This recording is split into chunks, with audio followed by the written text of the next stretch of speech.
1 बज चुके हैं। आप देख रहे हैं आज तक, आपके साथ मैं हूं चित्रा त्रिपाठी। तैयारियां पूरी की जा चुकी हैं। 1.5 घंटे से भी कम का इंतजार, जिसके बाद मेरे पीछे खड़ी ये दोनों गगनचुंबी इमारतें पूरी तरह से मिट्टी में मिल जाएंगी, धराशायी हो जाएंगी, जमींदोज हो जाएंगी। सिर्फ और सिर्फ मलबा बचेगा। माना जा रहा है ये मलबा तकरीबन 3 मंजिला इमारत की तरह दिखेगा आपको, और इस मलबे को हटाने में कम से कम 3 महीने का वक्त लगेगा। हालांकि इस देश में जो तारीखें तय की जाती हैं उसके हिसाब से काम कैसे होता है, इस बात को हम और आप अच्छी तरह से समझते हैं। लेकिन फिलहाल वो घड़ी करीब आ रही है जब एक 32 मंजिला और दूसरी 30 मंजिला इन गगनचुंबी इमारतों को गिरा दिया जाएगा। 18 करोड़ रुपए से ज्यादा का खर्च इसके लिए आएगा, जिसके लिए सुपरटेक की कंपनी इसको वहन करेगी। सिर्फ 1.5 घंटे के बाद ट्विन टावर पर कंट्रोल ब्लास्ट किया जाएगा। तैयारियां पूरी की जा चुकी हैं। कंट्रोल रूम बनाकर पूरी तैयारी पर नजर रखी जा रही है। जगह जगह कैमरे लगाए गए हैं और बस कुछ पलों के बाद, कुछ समय के बाद, 1.5 घंटे के अंदर कंट्रोल रूम से आपको बता दें एक बटन ऐसा दबाया जाएगा जिसके बाद आपको ये इमारत पूरी तरह से धराशायी होती हुई, गिरती हुई नजर आएगी। मौके पर एनडीआरएफ, फायर ब्रिगेड, मेडिकल की टीम मौजूद है। कई ऐसे अस्पताल हैं नोएडा के जिनको अलर्ट पर रखा गया है। 200 मीटर के इलाके को पूरी तरह से खाली कराया जा चुका है। पूरी तरह से इलाके से लोगों को हटाया जा चुका है। सिर्फ 1.5 घंटे के बाद, 1.5 घंटे के अंदर, मानकर चलिए 1:02 हो रहे हैं, तो 1.5 घंटे के भीतर ट्विन टावर पूरी तरह से जमींदोज हो जाएगा, जिसको लेकर पूरी तैयारियां हैं। 560 पुलिसकर्मी लगाए गए हैं। रिजर्व पुलिस भी यहां पर रखा गया है। 4 क्विक रिस्पांस टीम भी मौके पर मौजूद है। वहीं ट्विन टावर पर सुपरटेक की ओर से अब बयान सामने आया है। सुपरटेक ने कहा है बिल्डिंग प्लान का कोई उल्लंघन हमने नहीं किया, दूसरे प्रोजेक्ट पर इसका कोई असर नहीं होगा। सुपरटेक ने कहा 2009 में नोएडा अथॉरिटी ने प्लान को मंजूरी दी थी, यानी कि नोएडा अथॉरिटी के ऊपर अब जिम्मेदारी और ठीकरा फोड़ने की कोशिश।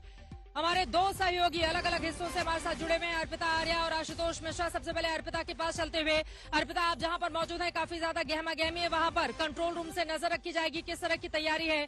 1.5 घंटे से भी कम का वक्त अब बचा हुआ है अर्पिता, इस ट्विन टावर को धराशायी करने में। बिल्कुल चित्रा, देखिए आज तक पहला ऐसा चैनल बना जो यहाँ पर मौजूद मॉनिटरिंग रूम में गया। एक दरअसल अगर यहाँ से आपको दिखाएं तो दिखेगा आपको, ये जो बस जैसे आपको दिख है इसी के अंदर मॉनिटरिंग रूम बनाया गया है, जिसमें आला अधिकारी मौजूद हैं। आज तक सबसे पहले अंदर जाकर आपको दिखाता हुआ वो रिपोर्ट भी हमने दिखाई कि किस तरीके से मॉनिटरिंग किया जा रहा है। 8 सीसीटीवी कैमरे यहाँ पर लगाए गए हैं उन रास्तों में जिनको ब्लॉक किया गया है, कहीं कोई वहां से अंदर ना आ जाए, क्योंकि बहुत जरूरी है 500 मीटर का दायरा जो है उसको खाली करवा लेना, और इसीलिए नजर रखनी भी जरूरी है। एक नजर इस बिल्डिंग में भी है, जिनको ये जिम्मा सौंपा गया है बिल्डिंग गिराने का, वो टीम के लोग भी यहाँ पर बाकायदा आ रहे हैं, कैमरे से एक बार पूरा मूवमेंट रिकॉर्ड करते हुए जा रहे हैं, तो उनकी अपनी तैयारी है। सुबह हमने उनसे खास बातचीत भी की थी। इससे पहले जब वो बात कर रहे थे तो एक आश्वासन उनके बातों में नजर आ रहा था कि पूरी तैयारी हुई है और जिस टेक्निक से इसको गिराना है, वाटरफॉल टेक्निक जिसको कहा जा रहा है, उस टेक्निक से इसको गिरा दिया जाएगा। लेकिन आज सुबह जब हमने इनसे बात की तो उनका कहना है कि थोड़ा सा नर्वस वो भी महसूस कर रहे हैं। 5 स्टेप में देखिए ये इम्प्लोजन ब्लास्ट की तैयारी होनी है, और ये भी बता दें इम्प्लोजन ब्लास्ट जो है वो भारत में पहली बार हो रहा है। हालांकि ये तब होता है जब जैसे कोई रिहायशी इलाका हो, वहां अगर आपको इमारत गिरानी हो तो वहां इम्प्लोजन ब्लास्ट की तैयारी होती। सबसे पहले इसका ब्लूप्रिंट देखिए निकाला गया, प्लानिंग किया गया किस तरीके से वो गिराना है, एनालिसिस किया गया। उसके बाद स्टेप 2 था कि बिल्डिंग के पिलर्स और दीवारों पर 35 मिलीमीटर के करीब 9642 गड्ढे इसमें बनाए गए। दीवारों और फर्शों को जियो टेक्सटाइल कपड़ों से ढका गया। अगर दिखाइए जल्दी अजय, वो आप जो कपड़ा देख रहे हैं वो जियो टेक्सटाइल कपड़ा है जो मलबे को रोकेगा, मलबे कम बिखरेंगे इससे, इसलिए इसको लगाया गया। स्टेप 4 आपको दिखा दे, गैस पाइपलाइन को बचाने के लिए, क्योंकि यहाँ 19 मीटर की दूरी पर गैस पाइपलाइन भी है, स्टील प्लेट्स वहां बिछाई गई है। रिहायशी इलाकों की तरफ एक कंटेनर वॉल भी बनाई गई है। दोनों ही तरफ अगर आपको आगे आके दिखाएं अजय, ये दोनों ही तरफ आप जो इमारत देख रही हैं वहां हालांकि कपड़े से ढक जरूर दिया गया है क्योंकि जो नुकसान हो वो कम हो, पहली कोशिश ये है। दूसरा ये कि वहां जो मलबा, जो धुआं उड़ेगा वो भी लोगों के घरों तक ना जाए। पिलर्स और दीवारों में बनाए गए गड्ढों में करीब 3700 किलो विस्फोटक लगाए गए हैं। तो पहला आप बस कल्पना करिए, इतनी बड़ी इमारत जब जमीन दोज होगी, सिर्फ ये इमारत नहीं गिर रही है, 2700 किलो इसमें जो विस्फोटक है, आप दिवाली में पटाखे छोड़ते होंगे उससे आप अंदाजा लगाइए, 2700 किलो विस्फोटक इसमें लगा हुआ है, और जब ये ब्लास्ट होगा तो धुआं उस विस्फोटक में से निकलते समान कितना धूल का गुब्बार यहाँ पर हो जाएगा, ये कल्पना करना बहुत मुश्किल नहीं है। तैयारियां यहाँ पर पूरी कर ली गई हैं। साथ ही साथ जल्दी से आपको हम जरा तस्वीरें दिखाएं, क्योंकि कुछ क्रेन का इस्तेमाल, यहाँ पर क्रेन भी लगाई गई है। अगर यहाँ से बहुत हो सकता है साफ आप लोग को ना दिखे, लेकिन यहाँ क्रेन का इंतजाम भी हुआ। पुलिस के आला अधिकारी यहाँ पर मौके पर ही मौजूद हैं। जहां जहां बैरिकेड्स है वहां पर भी पुलिस की तैनाती है, एम्बुलेंस की तैनाती यहाँ पर कर दी गई है, और सीसीटीवी से तो नजर चित्रा रखी ही जा रही है। ठीक है, तैयारियां पूरी की जा चुकी हैं। दोबारा मैं आपके पास लौट कर आऊंगी। तैयारियां पूरी की जा चुकी हैं। अलग अलग हिस्सों से हमारे तमाम संवाददाता पल पल की तस्वीर आप तक पहुंचाते हुए आशुतोष मिश्रा भी हमारे साथ जुड़े हुए, उनके पास भी हम चलेंगे। लेकिन खास मेहमान, चूंकि बहुत सारे सवाल हैं इस बिल्डिंग को लेकर, बिल्डिंग के पीछे उन तमाम लोगों को लेकर जिन्होंने बिल्डिंग के निर्माण में हरी झंडी दी और आज आराम से चैन की नींद अपने घरों में सो रहे होंगे, और परेशान हो रही है वो आम जनता जिसने इस बिल्डिंग में या तो फ्लैट ले रखा था या फिर जो आसपास के इलाकों में रहती है।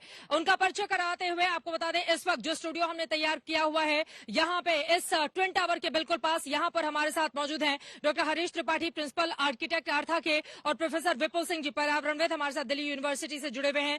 डॉक्टर विक्रम सिंह जी इस वक्त हमारे साथ फॉर्मर डीजीपी उत्तर प्रदेश के भी जुड़ चुके हैं, और इसी के साथ हमारे साथ major general retired VK Gupta ji भी जुड़े हुए हैं, फॉर्मर कंसल्टेंट है आप नेशनल डिजास्टर मैनेजमेंट अथॉरिटी के। इनके पास हम चलेंगे, लेकिन उसके पहले आपको दिखाते हैं उत्तर प्रदेश के उप मुख्यमंत्री केशव प्रसाद मौर्य की ओर से आज जब ये दोनों ट्विन टावर धराशायी किए जाने हैं, इसको लेकर क्या कुछ कहा गया है, सुनिए। नोएडा में आज ट्विन टावर गिराए जा रहे हैं, तो बीजेपी कह रही है कि ये पूरा समाजवादी पार्टी के समय के भ्रष्टाचार का नतीजा है। हमारे साथ बात करने के लिए उत्तर प्रदेश सरकार के उप मुख्यमंत्री केशव प्रसाद मौर्य जी हैं। सर, नोएडा में ट्विन टावर गिराए जा रहे हैं, आपकी तरफ से अभी कहा गया कि ट्वीट किया गया कि ये समाजवादी पार्टी की सरकार का भ्रष्टाचार है। ये तो मैं कह नहीं रहा हूँ, ये तो प्रमाण है कि समाजवादी पार्टी की सरकार, उस समय के मुख्यमंत्री श्री अखिलेश यादव जी, और उस समय ये इमारत को बनाने के लिए छूट दी गई, और इस इमारत को बनाने के कारण जो भ्रष्टाचार को पूरी तरह से संरक्षण अगर करने का काम किया गया तो सरकार के माध्यम से किया गया। इसीलिए मैं कहता हूं समाजवादी पार्टी मतलब भ्रष्टाचार और गुंडागर्दी है, और इन्होंने नैतिकता का भी त्याग कर दिया है। इस पे जवाब देना चाहिए इनको, श्री अखिलेश यादव जी को जवाब देना चाहिए, पूरी समाजवादी पार्टी को जवाब देना चाहिए कि उनकी सरकार के समय इतना बड़ा भ्रष्टाचार कैसे हुआ, यह इमारत कैसे खड़ी हुई, और इसके लिए उनको देश की जनता को, प्रदेश की जनता को बताना चाहिए कि वो ऐसा होने क्यों दिए थे। अगर होने दिए थे तो सपा कैसे दूध की धुली हो सकती है। सर, सवाल इसमें उन अधिकारियों की भूमिका पर भी खड़े होते हैं जिनकी देखरेख में ये पूरा ट्विन टावर खड़ा हुआ, 200 करोड़ की लागत से, और आज 20 करोड़ खर्चा करके उसको गिराया जा रहा है। उन अधिकारियों का क्या? ये चाहे अधिकारी हों, चाहे उस समय की सरकार के जिम्मेदार हों, वो जो भी दोषी हैं उनके खिलाफ कार्रवाई होगी। माननीय न्यायालय के आदेश पर यह 200 करोड़ से बनी हुई इमारत 20 करोड़ खर्च करके अगर ध्वस्त हो रही है तो यह एक संदेश है प्रदेश के लिए भी और देश के लिए भी कि भ्रष्टाचार में इतने डूब करके जो इस प्रकार की इमारतें खड़ी कर देना, इस प्रकार से गलत काम करने वाले लोग होते हैं, उनको संदेश है कि अब इस प्रकार की चीजें इस देश में, इस प्रदेश में नहीं चलेगी। समाजवादी पार्टी कह रही है कि बिल्डिंग नहीं सरकार ही गिर रही है। देखिए, समाजवादी पार्टी ने नैतिकता का त्याग कर दिया है। क्षमा मांगने की जगह हमसे उनकी सरकार के समय कहना चाहिए कि गलती हुई है और यह हमारी सरकार के समय भ्रष्टाचार हुआ है, और एक बार मांग करते कि उनके खिलाफ और कठोर कार्रवाई किया जाए। हमारी सरकार में वो कहे कि कोई मंत्री रहा हो उसके कारण से कुछ हुआ हो, तो ये कहने की जगह और इस प्रकार का बयान देना, तो ये तो मतलब नैतिकता नहीं। कारण से कुछ हुआ हो ये कहने की जगह और इस प्रकार का बयान देना। राजनीतिक पार्टियों को समझना होगा कि पूरा देश, उत्तर प्रदेश ये देख रहा है। इस पूरे मामले में पॉलिटिक्स करने के बजाय जवाबदेह लोगों को यकीनन उनकी सजा दिलाई जाए ताकि दोबारा इस तरह की परिस्थिति इस देश में बनने नहीं पाए। आखिर कोई भी बड़ी लकीर इस मामले को लेकर क्यों नहीं खींची जाती है? विक्रम सिंह जी हमारे साथ जुड़े हुए हैं। सबसे पहले उनका रुख करते हुए, क्योंकि वो खुद भी पीड़ित हैं, आपको बताते चले कि जिन 2 टावरों को ढाया जा रहा है उससे बिल्कुल सटी हुई एक सोसाइटी में उनका भी घर है। विक्रम सिंह जी, आपका स्वागत करते हुए सबसे पहले तो आपका अनुभव में जानना चाहूंगी, आप क्या अपने ही फ्लैट में हैं या आपने भी कहीं दूसरी जगह शिफ्ट कर लिया है खुद को? और आज जब ये धराशायी होने जा रहा है, आपके जहन में किस तरह का सवाल है?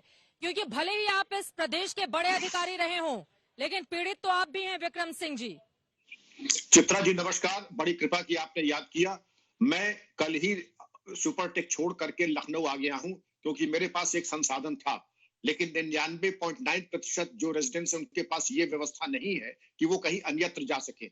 और ये एक मानवीय त्रासदी है कि जिस तरीके के भ्रष्टाचार के शिकायत वहां की जो हजारों लोग हैं जो पीड़ित हैं और जो होम बायर्स हैं और ट्विन टावर्स जिन्होंने खरीदा, तो उनकी बात तो हम बाद में करें, उनके साथ तो जो धोखा हुआ भगवान न करे किसी और के साथ हो। भ्रष्टाचार के जीते जगते ये जो दो मिसाल हैं, ताजमहल अगर प्रेम की निशानी है, ये जो दो टावर्स हैं ये जीते जगते भ्रष्टाचार की मिसाल है। लेकिन ये संतोष का विषय है, जैसे रावण का वध हुआ, इनका वध अब होने वाला है। लेकिन जो बात माननीय योगी जी ने कही, जो उप मुख्यमंत्री जी ने कही, इस भ्रष्टाचार की गंगोत्री से शुरू किया, नीचे के अधिकारी नहीं, बिल्डर जो अधिकारी हैं, जो राजनीतिक व्यक्ति हैं, राजनीतिक के शीर्षस्थ लोग जो हैं, क्योंकि बिना उनकी सहभागिता के और सहमति के और मूक सहमति के और लाभान्वित होने के अलावा ये चीजें संभव नहीं होती है।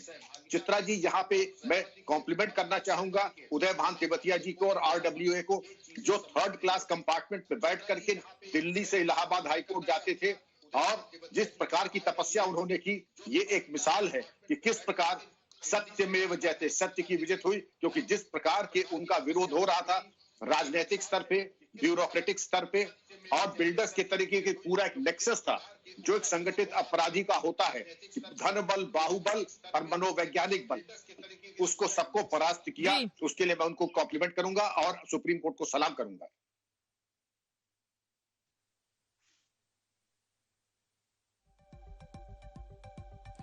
सर, ये बात तो आपकी सारी ठीक है, लेकिन विक्रम सिंह जी, आप एक अधिकारी होने के साथ ही साथ आप पीड़ित भी हैं। मैं आपसे ये जानना चाहती हूँ, आप लोगों को मुश्किलों में क्यों डाला गया?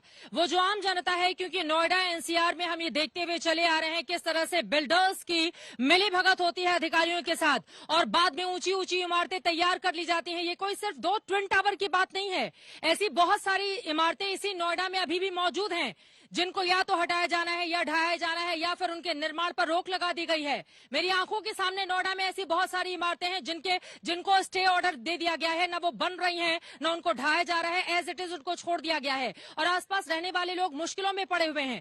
आपने जानकारी दी, आपके पास साधन थे, आप लखनऊ पहुंच गए, लेकिन 99% वो लोग जो जहां तहां मजबूरीवश जाने को मजबूर हैं और आज भले ही इस इमारत को गिरा दिया जाएगा, शाम तक उन लोगों को अपने घरों में वापसी की बात कही जा रही है, लेकिन क्या वास्तव में ये संभव हो पाएगा? यहाँ पर इतना बड़ा मलबा होगा, धुएं का गुबार होगा, इतना ज्यादा प्रदूषण होगा, वो आएंगे अपने परिवार के साथ, दूसरी बीमारियां उनको घर कर सकती हैं। विक्रम सिंह जी, क्या इसका अंदाजा है? अधिकारियों के खिलाफ अभी तक कोई कार्रवाई, कौन जेल पहुंचा है इस पूरे मामले में? कोई भी अधिकारी, कोई भी बिल्डर, कौन जेल पहुंचा है इस पूरे मामले में? विक्रम सिंह जी, निसंदेह चित्रा जी, आपकी जो कंसर्न है वो बिल्कुल सही है, मुनासिब है और इस पे कार्रवाई होनी चाहिए। हर शाख पे उल्लू बैठा है। आपने तो ट्विन टावर की बात की, ये तो एक छोटा सा अपवाद है जहां कार्रवाई हो गई, वो भी सुप्रीम कोर्ट के सीधे हस्तक्षेप से, हाई कोर्ट के हस्तक्षेप से। लेकिन नोएडा में किसी लोकेलिटी में चली जाइए, किसी सोसाइटी में चली जाइए, आपको ऐसी सोसाइटी, मोहल्ला ढूंढना मुश्किल है जहां पर इस प्रकार के नाजायज कंस्ट्रक्शन न हुए। अब बात आती है कार्रवाई की। कार्रवाई कागज पे तो हो गई है, 3 CFO निलंबित हो गए, 3 बाबू निलंबित हो गए, लेकिन ये तो वही बात है कि हमने किसी का अगर जेल भेजना तो हमने उसकी हल्का सा नाखून काट लिया है। हकीकत ये है कि जब तक शीर्षस्थ CEO नोएडा, प्रमुख सचिव स्तर और उसके अलावा राजनीतिक स्तर पे जो भी मंत्री या जो भी हो, उसके खिलाफ कार्रवाई नहीं होगी तो नैसर्गिक न्याय पूरा नहीं होगा, नेचुरल जस्टिस पूरा नहीं होगा, मिसाल कायम नहीं होगी। योगी जी ने आह्वान किया है, उप मुख्यमंत्री जी ने आह्वान किया है, यूपी एक मिसाल बनेगी। मिसाल तो तब बनेगी चित्रा जी जब अब उत्तर प्रदेश कुर्बानी मांग रहा है। आपने जो मानवीय त्रासदी की बात कही है, मैं स्वयं देखता हूं, सीनियर सिटीजन जो लोग बीमारी से, गंभीर बीमारी से ग्रसित हैं, उनको वो कहां जाएंगे? मेरे पास तो खैर ईश्वर की कृपा थी, मैं लखनऊ आ सकता हूं, लेकिन 99.9% के पास ये नहीं है। वो आज शरणार्थी है। बगल की सोसाइटी को साधुवाद और प्रणाम कि उन्होंने आज दिन भर के लिए सभी को ये दावतनामा दे दिया कि आइए रहिए, जलपान और भोजन की व्यवस्था की जा रही है, जहां तक कि आवारा कुत्तों के लिए भी व्यवस्था कर दी, पशुओं के लिए भी। लेकिन ये मानवीय गुण अपने स्थान पे है, लेकिन बिना दंड के राज्य अधिकार नहीं चलता है। उत्तर प्रदेश चित्रा जी कुर्बानी मांग रहा है जी।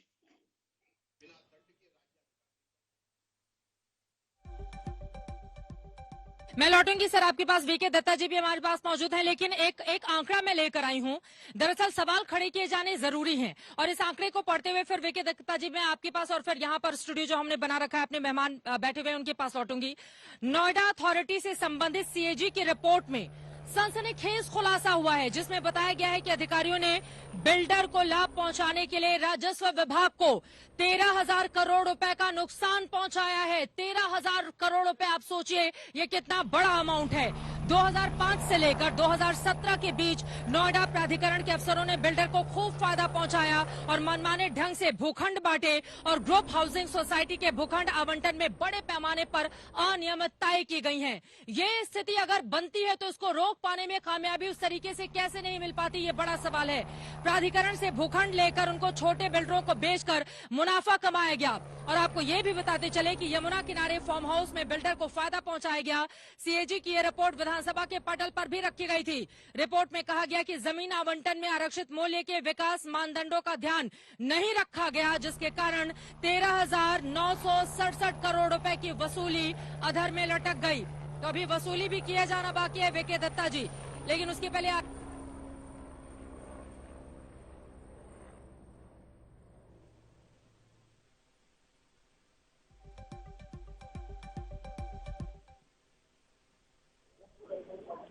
ऐसा तो नहीं है कि कहीं पर किसी को किसी तरीके की चोट लगी है। इन्हीं सब चीजों को मद्देनजर रखते हुए प्रशासन ने कई सारी चीजों का ध्यान रखा है। सबसे पहला जो काम किया गया है वो ये है कि फायर ब्रिगेड जो आपको वहां नजर आएगी उसका इंतजाम कर दिया गया है। कई सारी फायर ब्रिगेड्स को यहाँ पर बुला दिया गया है। क्रेन्स भी आपको नजर आ रही हैं। ये क्रेन्स को भी इसीलिए बुलाया गया है कि कहीं ऐसा ना हो कि बड़े बड़े पत्थर जो अभी तो लग रहा है कि वहीं पर गिर जाएंगे, अगर बड़े पत्थर उड़ के आते हैं तो उनको सड़कों पे से कैसे उठाना होगा, इसके लिए क्रेन का इंतजाम किया गया है। नोएडा पुलिस की गाड़ियां लगातार चक्कर काट रही हैं और सिर्फ एक तरफ जो आपको ये नजर आ रहा है फायर ब्रिगेड, उसके अलावा एम्बुलेंस का इंतजाम भी किया गया है और जगह जगह पर एम्बुलेंस को भी रखा गया है। जो ट्विन टावर्स है उनसे लगभग 10 किलोमीटर के रेडियस के अंदर सख्ती बहुत बढ़ा दी गई है और 2:15 से लेके 2:45 तक जो जेपी फ्लाईओवर है इसको भी बंद कर दिया जाएगा और लोगों को आने और जाने की अनुमति नहीं दी जाएगी। 2:02 पर जब ये ट्विन टावर्स जब नीचे गिरेंगे उसके बाद सबसे पहले वहां पे प्रशासन के लोग पहुंचेंगे और एक असेसमेंट किया जाएगा कि आखिर स्थिति क्या है। अगर स्थिति एकदम ठीक होगी और ऐसा लगेगा कि लोगों को वापस बुलाया जा सकता है तो लगभग 4 बजे से लेके 5 बजे तक जो आसपास रहने वाले जो लोग हैं, जो रिहायशी इलाका है, वहां के लोगों को कहा जाएगा कि आप वापस आ जाइए।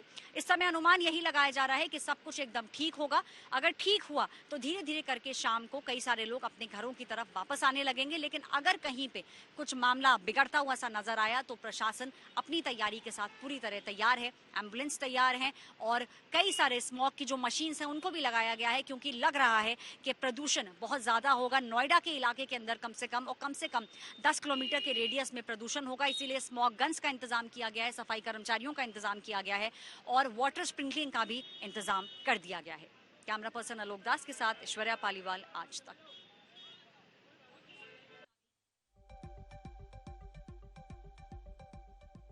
ऐश्वर्या पालीवाल हमारी संवाददाता की रिपोर्ट आप देख रहे थे। किस तरह की तैयारियां की गई हैं इसके बारे में पल पल की जानकारी वो देते हुए सीधे मैं आपके पास आते हुए मेजर जनरल वीके दत्ता जी, आप एनडीएमए से जुड़े हुए हैं, सबक क्या है हमारे लिए, किस तरह की तैयारियां हैं, चुनौती किस तरह की आप इस वक्त देख रहे हैं जब 2:30 बजने में बस कुछ ही पल बाकी हैं?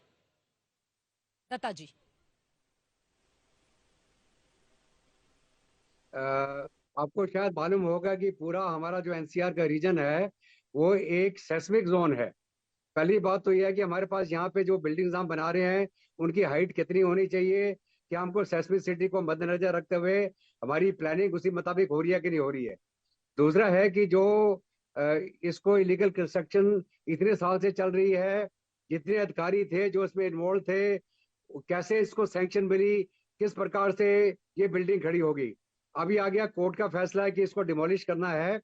डिमोलिश करने के लिए जो तैयारियां हैं वो पूरी तरह से जो एजेंसी इन्वॉल्व है वो कर रही हैं। इसके अंदर 2 बड़े मुद्दे हैं कि ये बिल्डिंग जब डिमोलिश हो इसके कारण किसी और बिल्डिंग को नुकसान नहीं होना चाहिए, कोई और जान माल का नुकसान नहीं होना चाहिए, और जो वहाँ के आसपास में प्रदूषण इससे फैलेगा उसको कंट्रोल करने की बहुत ज्यादा आवश्यकता है। तो सबसे पहले मैं सेफ्टी के ऊपर आता हूँ। सेफ्टी का मतलब है कि जो भी एजेंसी इस टावर को डिमोलिश करने वाली है वो पहले भी कर चुके हैं। जी अफ्रीकन एक साउथ अफ्रीकन कंपनी भी इन्वॉल्व है इनके साथ, मेडिफेस के साथ में। और ये इम्प्लोजन के माध्यम से जो बिल्डिंग को गिराया जाता है, ये कंट्रोल्ड एक्सप्लोजन होता है। तो थोड़ी अगर जानकारी आपको मैं एक्सप्लोजिव की दूं, जब भी कोई एक्सप्लोजिव हम इस्तेमाल करते हैं, उसकी जो डेटोनेशन वे होती है वो जिस तरफ से हम इसको इनिशिएट करते हैं उसके उल्टे डायरेक्शन में जाती है। तो अगर हमने इस बिल्डिंग को ढाना है तो जितना भी हमारा इनिशिएशन होगा चार्ज का, वो बाहर की तरफ से अंदर की तरफ होगा, ताकि सारा प्रेशर जो डेटोनेशन वेव का, ब्लास्ट वेव का बनेगा, वो अंदर प्रेशर पैदा करेगा, जिससे बाहर की तरफ कोई एक्सप्लोजिव वेव नहीं जाएगी। एक तो ये एक टेक्निकल पॉइंट होता है। दूसरा क्या है कि जब मल्टी स्टोरी बिल्डिंग को ढाया जाता है तो उसके जो क्रिटिकल वेट बेरिंग जी सर। पिलर्स हैं, उनको टारगेट किया जाता है। तो ये सारी कार्रवाई तो उन्होंने की होगी। अभी आ गया सवाल कि इस इलाके में सेफ्टी प्रिकॉशंस और हम क्या ले रहे हैं। इस इलाके में कॉर्डन हो जाना चाहिए, ठीक है। वो पुलिस ने किया है। इस इलाके में लोगों को इवैक्यूएट कर देना चाहिए। मैं लौटूंगी इस सवाल का जवाब विस्तार से आप दीजिएगा। महत्वपूर्ण जानकारी आप दे रहे थे और जिस तरह की तस्वीरें सामने आ रही है, आप देखिए मुस्तैदी आखिरी पलों की किस तरीके की है। पूरी तैयारियां की जा चुकी हैं, कोई भी चूक ना होने पाए इसको लेकर एक एक एहतियात वहां पर बढ़ते जा रहे हैं। 1 घंटे से भी कम का इंतजार, जिसके बाद मेरे पीछे खड़ी ये दोनों गगनचुंबी इमारतें पूरी तरह से हो जाएंगी जमींदोज, पूरी से तरह से धराशायी हो जाएंगी, मिट्टी में मिल जाएंगी और अपने पीछे छोड़ जाएंगी बहुत सारे सवाल। एक 32 मंजिला, दूसरा 30 मंजिला, इसको ढहाने की, गिराने की पूरी तैयारी की जा चुकी है। 9000 से ज्यादा होल में बारूद भरे जा चुके हैं, एक दूसरे को कनेक्ट किया जा चुका है और सिर्फ बटन दबने का अब किया जा रहा है इंतजार। 1 घंटे के बाद ट्विन टावर पर कंट्रोल ब्लास्ट किया जाएगा। हिंदुस्तान में ऐसा पहली बार होगा जब इतनी बड़ी बड़ी ये 2 इमारतें एक साथ इस तरीके से जमींदोज की जाएंगी। ट्विन टावर में धमाके को लेकर आखिरी दौर की तैयारियां की जा रही हैं। चप्पे चप्पे पर पुलिस बल की तैनाती की गई है, पूरे इलाके को खाली करा लिया गया है जहां पर इस ब्लास्ट को अंजाम दिया जाएगा। NDRF, fire brigade, medical team की मौके पर मौजूद है और ये देखिए तमाम वो साजो सामान हम आपको दिखा रहे हैं जिसके जरिए तैयारी पूरी कर ली गई है कि अगर कहीं पर छोटी सी भी चूक होती है तो किस तरह से उसे कंट्रोल में लेकर आया जाए। और आज पूरे दिन ये सवाल पूछ रहा है कि क्या नेता, बिल्डर और अधिकारियों की मिली भगत की वजह से इस तरह की इमारतों का निर्माण होता है। कार्रवाई उनके खिलाफ भी कब की जाएगी, क्योंकि आम जनता भुगतने के लिए मजबूर है। जो लोग इस ट्विन टावर के अगल बगल के हिस्सों में रहते हैं वो अपने घर को छोड़कर दूसरी जगह शिफ्ट हुए हैं, वो क्यों इस तरह का तनाव और परेशानी झेलें। बहुत सारे ऐसे सवाल हैं जिसका जवाब हम लेंगे। 500 से 700 की मीटर की परिधि में आपको बता दें जिस तरह के इंतजाम किए गए हैं। 560 पुलिसकर्मी रिजर्व फोर्स के और 4 क्विक रिस्पांस टीम भी एनडीआरएफ की बनाई गई है। बहुत देर से जो स्टूडियो में हमारे साथ मेहमान है उनके साथ हम चर्चा में नहीं आ पाए थे। हरीश जी आपके पास आते हुए और उसके बाद विपुल जी मैं आपके पास आऊंगी। सबसे बड़ा सवाल, आखिरी के 1 घंटे बाकी हैं, 1 घंटे के भीतर ही ये दोनों ट्विन टावर, इनका कोई अस्तित्व मेरे पीछे नहीं रह जाएगा। और हमारे दर्शक आज तक के जो कैमरे हैं, स्पेशल कैमरे इसके लिए आज तक ने लगाकर रखे हुए हैं, उसके जरिए एक तस्वीर आप तक पहुंचाने वाले हैं। आखिरी दौर की किस तरह की तैयारी हो रही होगी हरीश जी?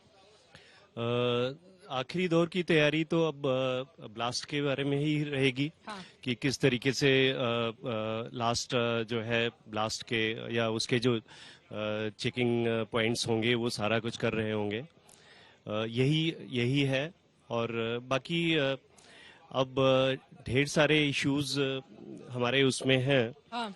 अब एक इशू मैं बात कर रहा था कि आज टाइम्स ऑफ इंडिया की एक न्यूज़ थी कि ढेर सारे कोची के ढेर सारे लोग जिनका जो लास्ट ब्लास्ट में वहाँ पे जब बिल्डिंग ढाई गई थी तो उनके इंश्योरेंस क्लेम अभी नहीं मिल पाए। ठीक है। और अभी जैसे इस कंपनी ने, मतलब यहाँ के लोगों के जहन में भी वो सवाल होंगे। हाँ, कि ऐसे इंश्योरेंस तो करवा दिया जाता है लेकिन पैसे बाद में मिलते नहीं है। बिल्कुल। और क्योंकि 2019 में वो बिल्डिंग ढाई गई थी। हाँ। और अभी इतना टाइम हो गया लेकिन अभी उनको नहीं मिला। और इसके अलावा मैंने जो सुना था कि अभी कुछ लोगों ने बताया कि इंडिविजुअल लेवल पे कंपनियों ने इंश्योरेंस के लिए मना भी किया। ठीक है सर। कि नहीं साहब हम इंश्योरेंस आपको नहीं देंगे। बहुत सारे लोगों को मना भी किया गया। यही तो सवाल है ना, इस देश में जो चीजें दिखाई जाती हैं वास्तव में वो होती हैं क्या? इस सवाल के साथ विपुल जी मैं आपके पास लौटूंगी। आशुतोष मिश्रा हमारे संवाददाता जुड़ चुके हैं। आशुतोष, आखिरी दौर की किस तरह की तैयारी देख रहे हैं अपने आसपास आप? आशुतोष।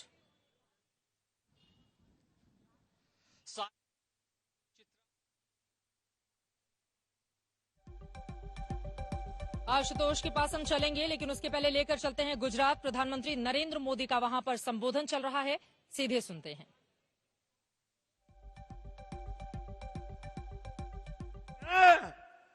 उस रण में मुझे भारत का तोरण दिखता है।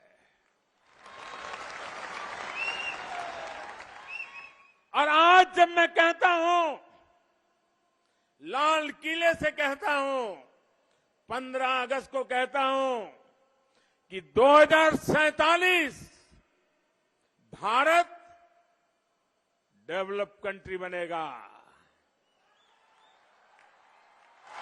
जिन्होंने मुझे कच्छ में सुना है, देखा है, 2001-2 भूकंप के उस कालखंड में विपरीत परिस्थिति में मैंने जो कहा था, वो आज आपकी आंखों के सामने सत्य बनकर के उभरा हुआ है। इसीलिए कहता हूं, आज हिंदुस्तान आपको बहुत कुछ कमियां नजर आती होगी। 2047 में मैं आज सपना देख रहा हूं दोस्तों, जैसा 2001-2 में मौत की चादर ओढ़ करके जब हमारा कच्छ था, तब जो सपने देख करके आज करके दिखाया, 2047 में हिंदुस्तान भी करके दिखाएगा। और कच्छ के लोगों ने, भुज के लोगों की भुजाओं ने इस पूरे क्षेत्र का कायाकल्प करके दिखाया है। कच्छ का कायाकल्प भारत ही नहीं, बल्कि पूरे विश्व के बड़े शिक्षा संस्थानों के लिए, रिसर्च इंस्टीट्यूट के लिए एक रिसर्च का विषय है। 2001 में पूरी तरह तबाह होने के बाद कच्छ में जो काम हुआ है वो अकल्पनीय है। कच्छ में 2003 में क्रांति गुरु श्याम जी कृष्ण वर्मा यूनिवर्सिटी बनी, तो वहीं 35 से भी ज्यादा नए कॉलेजों की स्थापना की गई। इतने ही नहीं, इतने कम समय में 1000 से ज्यादा अच्छे नए स्कूल बनाए गए। भूकंप में कच्छ का जिला अस्पताल पूरी तरह जमींदोज हो गया था। आज कच्छ में भूकंप विरोधी आधुनिक अस्पताल है। 200 से ज्यादा नए चिकित्सा केंद्र काम कर रहे हैं। जो कच्छ हमेशा सूखे की चपेट में रहता था, जहां पानी जीवन की सबसे बड़ी चुनौती थी, वहां आज कच्छ जिले के हर घर में नर्मदा का पानी पहुंचने लगा है। कभी आस्था और श्रद्धा के नाते गंगा जी में स्नान करते हैं, यमुना जी में, सरयू में और नर्मदा जी में भी। और यहां तक कहते हैं कि नर्मदा जी तो इतनी पवित्रता है कि नाम स्मरण से पुण्य मिलता है। जिस नर्मदा जी के दर्शन करने के लिए लोग यात्राएं करते थे, आज वो मां नर्मदा कच्छ की धरती पर आई है। कोई कल्पना नहीं कर सकता था कि कभी टप्पर, फतेहगढ़ और सुबाई बांधों में भी नर्मदा का पानी पहुंच सकता है। लेकिन ये सपना भी कच्छ के लोगों ने साकार करके दिखाया है। जिस कच्छ में सिंचाई परियोजना की कोई सोच नहीं सकता था, वहां हजारों चेक डैम बनाकर, सुजलाम सुफलाम जल अभियान चलाकर हजारों हेक्टेयर जमीन को सिंचाई के दायरे में लाया जा चुका है। भाई और बहनों, पिछले महीने जब रायन गांव में मां नर्मदा का पानी पहुंचा, तो लोगों ने जिस प्रकार उत्सव मनाया, उसको देखकर दुनिया में अनेक लोगों को आश्चर्य हुआ। प्रधानमंत्री नरेंद्र मोदी को सीधे गुजरात के भुज से आप सुन रहे थे। कच्छ को लेकर बहुत बड़ी बातें वो बताते हुए, आपको बता दें ये पूरा का पूरा हिस्सा भूकंप में एक बार तबाह हो चुका था, लेकिन अब वहां पर जिस तरह की स्थिति बनी हुई है उसी को गिनाते हुए नरेंद्र मोदी नजर आ रहे हैं। और साथ ही 2047 को लेकर भी इस देश को बड़ा सपना दिखाते हुए प्रधानमंत्री का ये संबोधन कुछ ही महीनों के बाद, ज्यादा वक्त नहीं बचा है, नवंबर में विधानसभा के चुनाव गुजरात में होने हैं, उसको लेकर बीजेपी की बड़ी तैयारी भी। लेकिन एक बार फिर से लौटते हैं आज की सबसे बड़ी खबर, जिस पर सबसे बड़ी कवरेज आज तक पर आप देख रहे हैं। ट्विन टावर मेरे ठीक पीछे आपको दिखाई दे रहा है, लेकिन 49 मिनट का और इंतजार, जिसके बाद ये पूरी तरह से धराशायी हो जाएगा, मिट्टी में मिल चुका होगा। 50 मिनट के बाद ट्विन टावर पर कंट्रोल ब्लास्ट किया जाएगा। समय जैसे जैसे गुजर रहे हैं उसके बाद बहुत सारी आशंकाएं भी लोगों के मन में इस वक्त खड़ी हो रही हैं। तो वहीं दूसरा एक बड़ा वर्ग ऐसा भी है जो कल से लेकर आज सुबह, जब तक वहां पर आम लोगों के आने जाने की मनाही नहीं थी, उस ट्विन टावर के साथ अपनी सेल्फी क्लिक कराता हुआ नजर आया। लेकिन ट्विन टावर ब्लास्ट बस थोड़ी ही देर में, जिसको लेकर, धमाके को लेकर पूरी तैयारियां कर ली गई हैं। आप देख पा रहे हैं किस तरह से अलग अलग फोर्सेस को लगाया गया है ताकि किसी भी तरह की परिस्थिति बने तो उससे निपटा जा सके। बस कुछ पलों का और इंतजार। लेकिन सवाल बड़ा ये है, जो आज का सवाल देश की जनता के सामने इन तस्वीरों के साथ हम रख रहे हैं, ये अलग अलग तस्वीरें अपने साथ इस सवाल को छोड़े जा रही हैं कि आखिर आज यह परिस्थिति अगर बनी हुई है तो फिर उसके लिए नेता, जो अथॉरिटी के अधिकारी हैं और जो बिल्डर्स हैं, क्या मिली भगत उनकी जिम्मेदार है? कार्रवाई किन किन लोगों पर की गई है? ये बड़ा सवाल इस वक्त कायम है, क्योंकि जो लोग सफर कर रहे हैं, परेशान हैं, जिनको आसपास की इमारतों को खाली करने के निर्देश दिए गए, जरा सोचिए, वो अपने रिश्तेदारों के घर अपना समय बिताने के लिए मजबूर हैं और इस डर और दहशत के साथ कि कहीं उनके फ्लैट को किसी भी तरह का नुकसान नहीं पहुंचे। ये अलग अलग तस्वीरें हैं। आखिरी दौर को लेकर तैयारी भी पूरी की जा चुकी है। सीधे आपके पास आते हुए प्रोफेसर विपुल सिंह जी, पर्यावरण को लेकर बड़ा सवाल, इस वक्त की जो हवा है वो क्या बता रही है? नुकसान दिल्ली को होगा या इधर दूसरी तरफ उत्तर प्रदेश वाले पीछे के हिस्से को?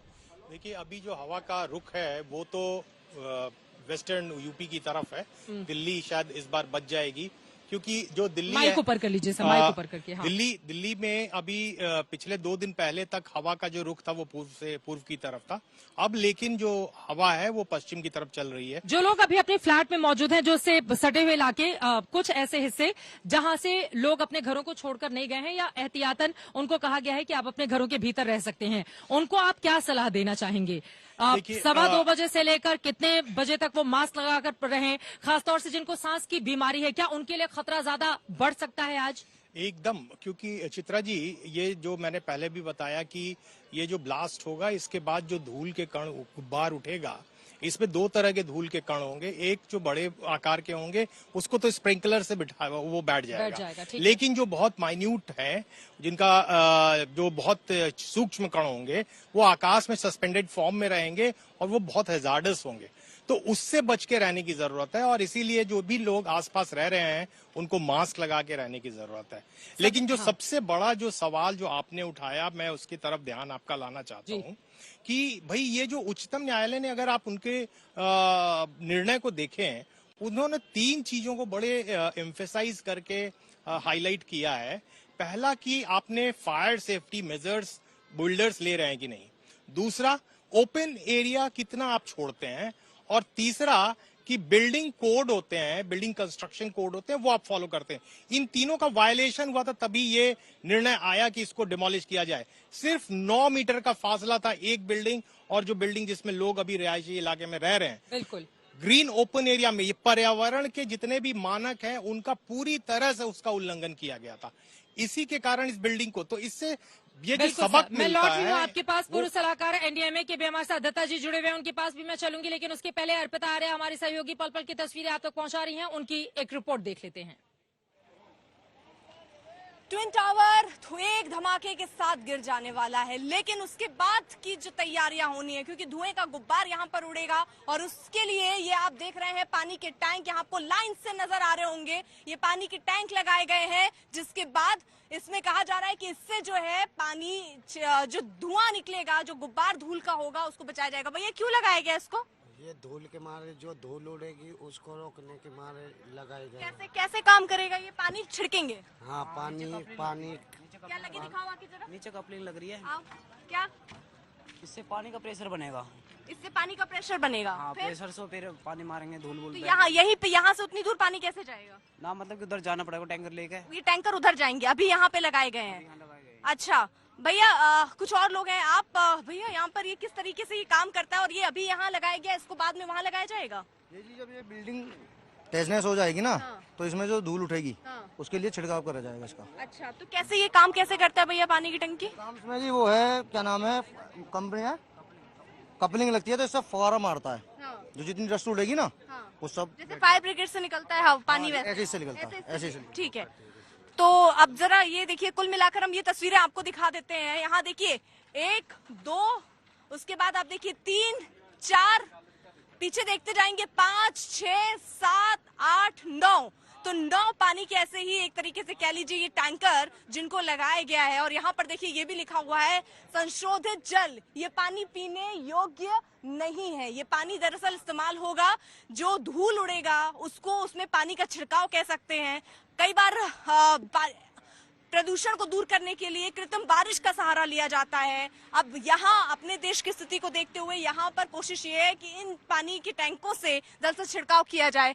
कैसे ये अभी आप लोग को कब बोला गया वहाँ जाने के लिए? अभी कोई टाइम नहीं दिया गया है। अब बोलेंगे जब जाने पड़ेगा। जब बोलेंगे तो कितने टैंक आए हैं? यही खड़े हैं, लाइन तो जो भी है 12 13 14।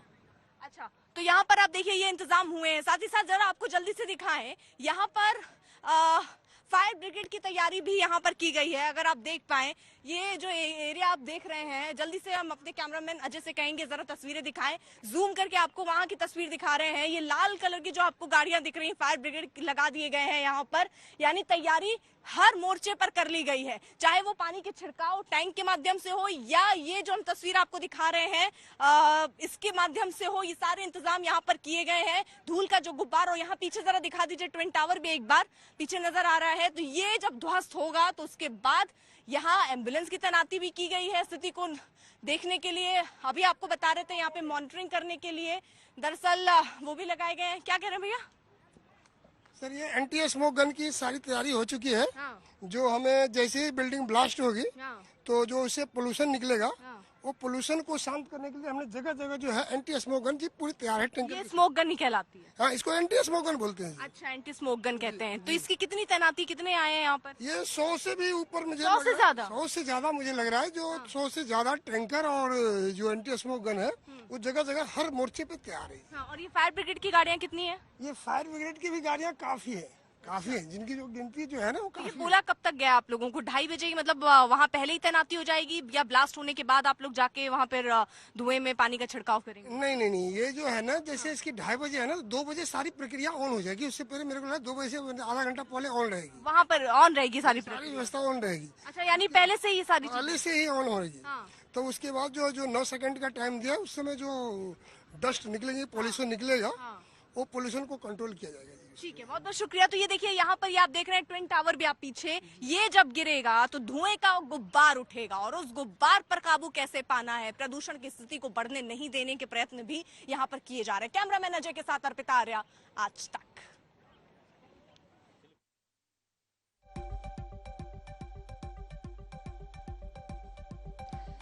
जब बिल्डिंग बनाई जा रही थी उस समय जिन लोगों ने खरीदारी की उनके लिए बड़ा संघर्ष। अब जब बिल्डिंग गिराई जा रही है तो उसके बाद मलबे और आसपास के रहने वाले लोगों के सामने एक अलग तरह का संघर्ष। ये संघर्ष खत्म होने का नाम नहीं ले रहा है। जिस तरह की तस्वीर बनी हुई है, फिलहाल आपको बताते चले कुछ देर का और इंतजार। 1:49 हो चले हैं, सीधे 2:30 जैसे ही होगा उसके बाद धमाके के साथ ये पूरी की पूरी बिल्डिंग धराशायी हो जाएगी। आसमान में जोरदार धुएं का उबार आपको नजर आएगा और उसको कंट्रोल करने की कोशिश में जुटे हुए तमाम अधिकारी कर्मचारी आपको दिखाई देंगे। ऐश्वर्या पालीवाल हमारी संवाददाता ने अपनी आंखों से क्या कुछ देखा है आसपास के क्षेत्रों में, इसका उन्होंने लिया है जायजा। उनकी ये रिपोर्ट। जहां एक तरफ जेसीबी मंगवा दिए गए हैं, वहीं दूसरी तरफ पानी के टैंकरों की एक कतार है। उसका कारण ये है कि जब एक बार ये नोएडा में खड़े ट्विन टावर गिर जाएंगे उसके बाद जरूरत इन जेसीबी की ही पड़ेगी। ये जेसीबी जब उनको आदेश दिया जाएगा तब यहाँ से ट्विन टावर जहाँ पे गिरेगा वहां पर पहुंच जाएंगे और एक बार वहां पहुंचने के बाद वहां जितना भी मलबा होगा उसको उठाने की कार्रवाई शुरू हो जाएगी। ये तो रहा स्टेप 1। स्टेप 2 जो होगा वो होगा कि किस तरीके से पानी के फुव्वारे वहां पे इस्तेमाल किए जाए, पानी के फुव्वारों का इस्तेमाल किया जाएगा ताकि जो मिट्टी है वो वहीं पर रुक जाए, क्योंकि नोएडा निवासियों का इस समय एक बहुत बड़ा डर है कि पूरे नोएडा में प्रदूषण बहुत बढ़ जाएगा। सामने जो आपको डंपर नजर आ रहे हैं, इनके अंदर जितना भी मलबा होगा उसको तुरंत भरने की तैयारी भी हो चुकी है और दूसरी तरफ फायर ब्रिगेड यहाँ पर कतार से खड़ी है। उसका कारण यही है कि कहीं अगर आसपास की बिल्डिंग में डैमेज ज्यादा हुआ तो उसको भी किस तरीके से नियंत्रण में करना है, किस तरीके से उसको रोकना है, ये सब कार्रवाई इस समय नोएडा का जो प्रशासन है वो करने में जुट चुका है। कोशिश यही है कि डैमेज कम से कम हो, लेकिन अगर डैमेज होता है तो उसको कंट्रोल करने की तैयारी भी इस समय यहाँ पर कर ली गई है। कैमरा पर्सन आलोक दास के साथ ऐश्वर्या पालीवाल, आज तक। ऑपरेशन ब्लास्ट पर पूरी नजर पैनी नजर बनी हुई आज तक की चप्पे चप्पे पर हमारे कैमरे भी लगे हुए हैं जो हर एक तस्वीर सबसे पहले आप तक पहुंचाएंगे। स्पेशल कैमरे भी हमने लगाकर रखे हुए हैं ताकि कोई भी तस्वीर छूटे नहीं। इन तस्वीरों के बहुत मायने भी हैं, बहुत बड़े सबक भी हैं और बहुत सारे सवाल भी हैं। सवाल उनके ऊपर जिनके गठजोड़ के बाद इस तरह की इमारतें तैयार होती हैं और फिर जमींदोज होती हैं, लेकिन उसके बाद क्या ये प्रक्रिया रुक जाएगी? क्या दोबारा इस तरह से बिल्डर और अथॉरिटी के गठजोड़ से इस तरह की इमारतें तैयार नहीं होंगी? क्या इसी के साथ ये माना जाए कि जिस तरह की प्रक्रिया को अपनाया जाता है, भ्रष्टाचार की जड़ें जो लगातार मजबूत होती हुई चली गई हैं बिल्डर्स के मामले में, क्या वो अब खोखली होना शुरू हो जाएंगी? कई ऐसे सवाल हैं जिनका जवाब मिलना अभी बाकी है, लेकिन काउंटडाउन शुरू हो चुका है। आप देखिए इस वक्त 1:52 हो रहे हैं, 37 मिनट का और इंतजार, जिसके बाद जोरदार धमाका होगा और फिर ये बिल्डिंग हो जाएगी पूरी तरह से धराशायी। दादाजी सीधे आपके पास आते हुए, चूंकि आप पूर्व सलाहकार हैं एनडीएमए के, अब मेरा सवाल आपसे यह है कि 37 मिनट का वक्त अब बाकी है, ऐसे में आखिरी चरण में किस तरह की तैयारियां चल रही होंगी? किस तरह की चुनौतियां इस समय अधिकारियों के जो प्रशासन है, जो कर्मचारी हैं, उनके सामने खड़ी होंगी, जिसको एड्रेस करने की, दूर करने की कोशिश की जा रही होगी? वहाँ पे तैनात है, कर रही हैं ऑलरेडी, वो एडिक्वेट हैं। सिर्फ परेशानी क्या हुई है कि जितने लोग जिनके आसपास के मकान थे, जिनको मकान छोड़ के सेफ्टी के लिए बाहर रहने के लिए बोला गया, अमूमन क्या होता है कि जो डिजास्टर मैनेजमेंट के अंदर अगर हम किसी भी एरिया को इवैक्यूएट करते हैं किसी खतरे को मद्देनजर रखते हुए, चाहे वो कोई गैस का रिसाव हो या कोई और कारण हो, तो प्रशासन ही रिलीफ कैंप या ऐसी जगह का प्रबंध करता कि जहां उन लोगों को ले जाके उनको खाने पीने बैठने का प्रबंध किया जाए। इस हालत में क्या है कि जितने भी आसपास के लोग हैं वो अपने आप ही, जो अपने जान पहचान के लोग वाले हैं या बगल वाली जो सोसाइटीज हैं, उधर ही एडजस्ट हो रहे हैं। तो ये एक चीज मेरे को जो देखने में नजर आई यहाँ पे। दूसरा क्या है कि जब ये बिल्डिंग को इग्नाइट किया जाएगा, जिसको इनिशिएट किया जाएगा डेमोलिशन, वो उम्मीद है कि जो भी हमारे चार्जेस लगाए गए हैं, कोई भी चार्ज मिस फायर ना करे, क्योंकि सबसे बड़ा खतरा क्या होता है कि जब चार्ज बड़ी तादाद में लगाए जाते हैं, अगर कोई क्रिटिकल चार्ज मिस फायर कर जाए तो उसके अंदर कैलकुलेशन के अंदर अंतर आ जाता है और जो जिस प्रकार से डेमोलिशन होना है उसके अंदर कोई गलती हो सकती है। तो मुझे उम्मीद है कि जो भी एजेंसीज वहाँ इन्वॉल्व है उन्होंने सब यकीन कर लिया होगा। सारे डेटोनेटर्स हैं, जो ब्लास्टिंग कोड्स होती हैं, उनको मुआयना कर लिया गया होगा, उनको चेक कर लिया होगा कि सारे सर्विसेबल हैं। तो ये क्रिटिकल होता है कि इम्प्लोजन के टाइम। दूसरा, जहाँ तक तैयारी का सवाल है, जब धूल उड़ेगी तो धूल उड़ने के बाद जो हमारे मिस्ट स्प्रे गन्स होती हैं, वो तुरंत उस धूल के ऊपर उसको टारगेट किया जाता है ताकि वो मॉइस्चर के साथ में धूल नीचे बैठ जाए और दाने बाएं ना फैले। तो वो भी जो हमारी जानकारी है, काफी तादाद में वो मिस्ट स्प्रे गन्स का इंतजाम किया गया है, जो आपको याद होगा प्रदूषण के दौरान भी जगह जगह शहरों में लगाई जाती है और कंस्ट्रक्शन एरियाज में खास करके लगाई जाती है। दूसरा क्या है कि जो एनजीटी के माध्यम से प्रदूषण कंट्रोल के लिए जो मेरे को जो देखने में नहीं मिला, ज्यादातर, बिल्कुल आपने ठीक कहा, जब भी दिवाली का त्योहार आता है तब खासतौर से प्रदूषण को लेकर एक अलग तरह के बंदोबस्त पूरा देश देखता है। राजधानी दिल्ली एनसीआर में किस तरह के इंतजाम किए जाते हैं, लेकिन जरा सोचिए, अभी तो दिवाली भी नहीं है, अगस्त की 28 तारीख है और इस समय भी इस तरह के इंतजाम किए जा रहे हैं। आखिर ये परिस्थिति बनी क्यों और इसके लिए जिम्मेदार जवाबदेह लोग जेल की सलाखों के पीछे कब होंगे, ये सवाल भी आम जनता के जेहन में है। लेकिन उसके पहले विक्रम सिंह जी सीधे आपके पास आते हुए, आखिरी दौर की तैयारियां भी जोरों से चल रही हैं। अब ज्यादा समय नहीं, ब्लास्ट से पहले सायरन बजाया जाएगा और हाल ही में हम सब लोगों ने 6 महीने पहले से हम देखते हुए चले आ रहे हैं। विक्रम सिंह जी हमारे साथ नहीं है, विपुल जी आपके पास आते हुए हमने देखा था कि किस तरह से यूक्रेन में खासतौर से सायरन बज रहे थे जब वहां पर किसी तरह का धमाका होता था।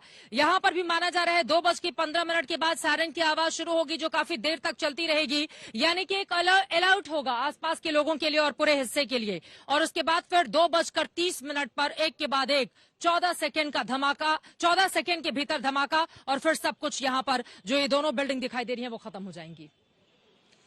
जरूर, और ये जो सायरन होता है वो बेसिकली इसका इंडिकेटर है कि अब कुछ ब्लास्ट होने वाला है और ये सब लोगों को पता चल जाए कि ब्लास्ट होना है, हम सतर्क रह जाएं।